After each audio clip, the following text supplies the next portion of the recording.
Don't know where were they taking me. Everything was so silent. Only the sound of our footsteps could be heard. Confused, why would Dad call me at this place? What is happening? Soon, a injured man tied up with rope was in front of me as he walked inside a dark room, and a cold shiver ran down my spine watching my surroundings. Dad, where is my dad? Tell me, where is my dad? I stuttered and asked desperately for my dad, but no answer. They all were standing like a statue. Welcome, Miss Lee Wine. A sudden voice echoed in the dark room, and I breathed out in relief as soon as I saw Dad and ran to him. Dad, I was scared. I hugged him, but I was too scared to even notice that for the first time ever in my life, in his life, he didn't hug her scared daughter. He slightly pushed me away from him before saying, "What scared my daughter? Right now, there is nothing you have to scare of." He said mockingly while confused. I glanced up at him. Dad, this man and these bodyguards, where are we? I'm not feeling good. Let's just go home here. I called you here for a surprise. How can you go without getting me? He said and gestured one of his men, and he immediately stepped towards her. But my eyes widened when he took out a large, sharp knife from the back of his pocket and gave it to Dad. Dad stared at the knife in his hand and said, "Wine, my daughter. I want you to be a mafia." Mafia, that's all what I heard. Did I hear right? I was confused. While he was playing with the knife in his hand and suddenly glanced at me, I gulped hard, staring into his eyes in fear. My dad is scaring me now. Like seriously, why is he behaving like a psychopath? Cold. What? What are you looking at? You heard me, right? My heart dropped in the coldness in his eyes. I don't want to, I said blankly, but I don't know why I said this. But what could have I said rather than this? Then let me add something more. Whether you want or not, come here with me. He gently held my wrist and walked further, but I frowned when we ended up in front of the tied up man and looked at him puzzled. I didn't ask, I told you my decision. By saying this, he stepped behind me as I was forcing that man and hold the knife in my hand, hugging me from behind. Let's continue the war, princess.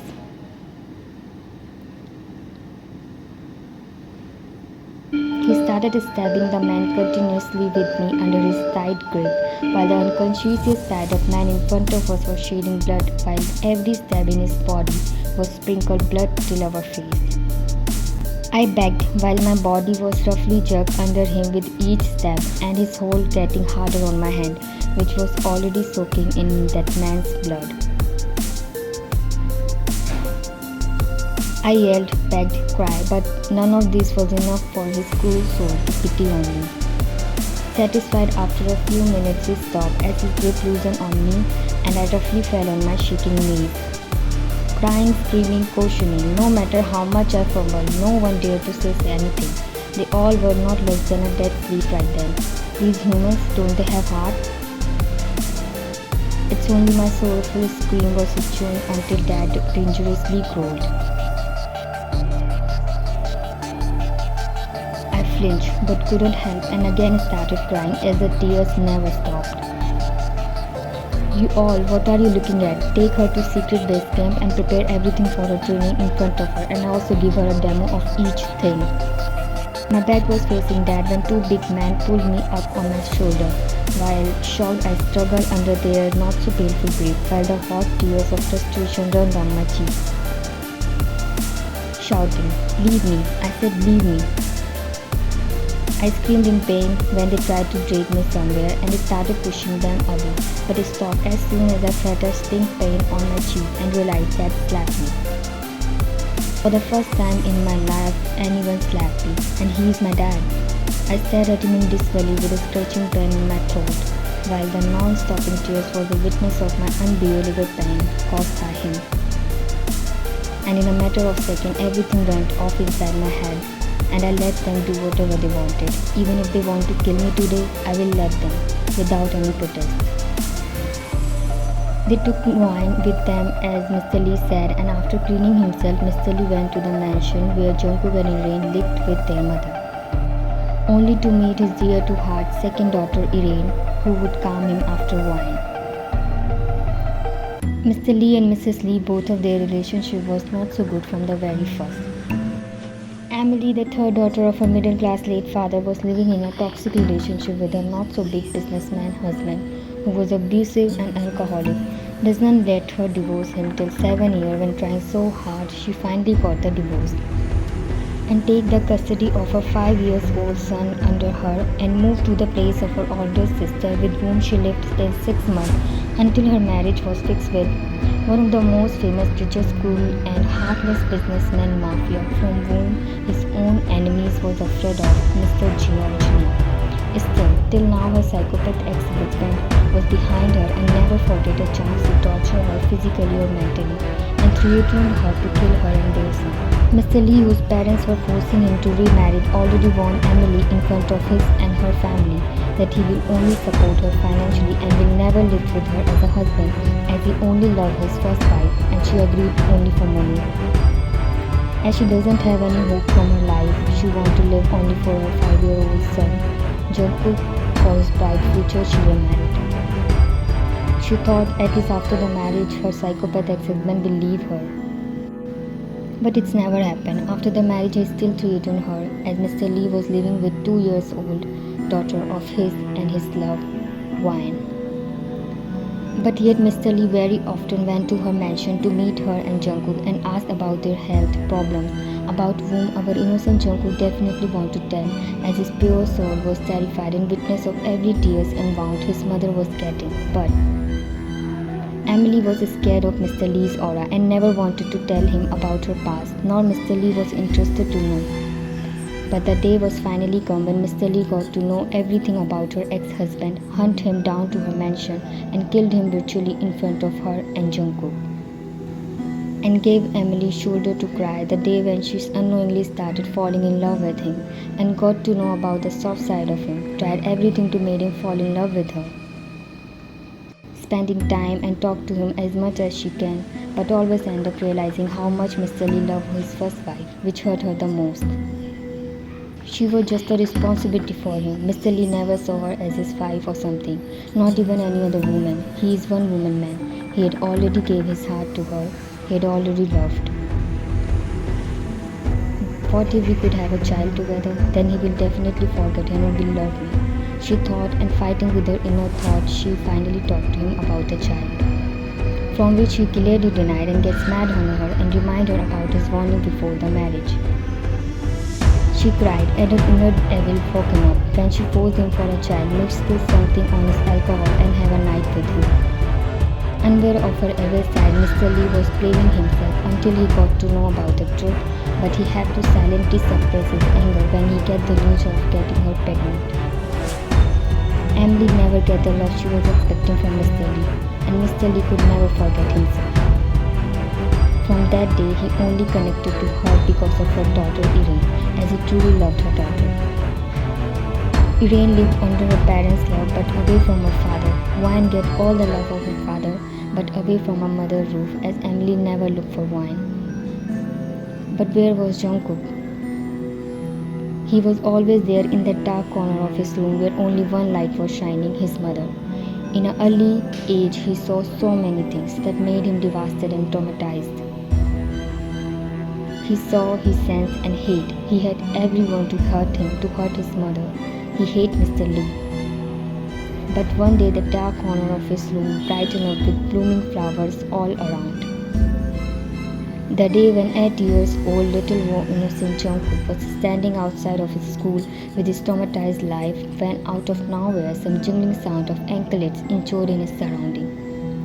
And the world felt stopped the second he lifted his eyes and watched a tiny fragrant figure in her puffy pink frock was running towards him, while her soft giggles melting with the air like a magical sprinkle. Wine, careful, you will fall, Mr. Lee said as worried he was too running behind her. And she stopped, but right in front of Jungkook, and their eyes met and magically locked together, like the destiny was waiting for this moment from her time. She cutely tilted her head to the side in confusion and watched him with a cute pout, while Jungkook was also watching her with his big tear eyes and increased heartbeat. Why is she looking at me like this? But Mr. Lee captured his attention when he ran to her and took her into his arms. You devil, why do you bother me so much for you? Appa caught you. Mr. Lee checked and put her down before he saw Jungkook. Jungkook, come on, come here dear. Jungkook went to Mr. Lee with his small step and Mr. Lee bent down on his level. Jungkook, meet Wine, my daughter. From now on she will study in this school. And Wine, he is Jungkook, your new and first friend. Come here, handshake with him. Little Wine hesitated first, but handshake when her father encouraged her. Their first touch. Mr. Lee smiled and his eyes softened, seeing his ultra-introvert daughter's first interaction with someone, because since her birth, she was caged in a world created by Mr. Lee. Very good. Jungkook, today I am giving you all responsibility of my daughter. Take good care of my Wine and protect her at any cost. She is my precious diamond. I will protect her, Mr. Lee. Promise. Now you can take her with you. Wine, now it's time. Enjoy your first day at the school, okay?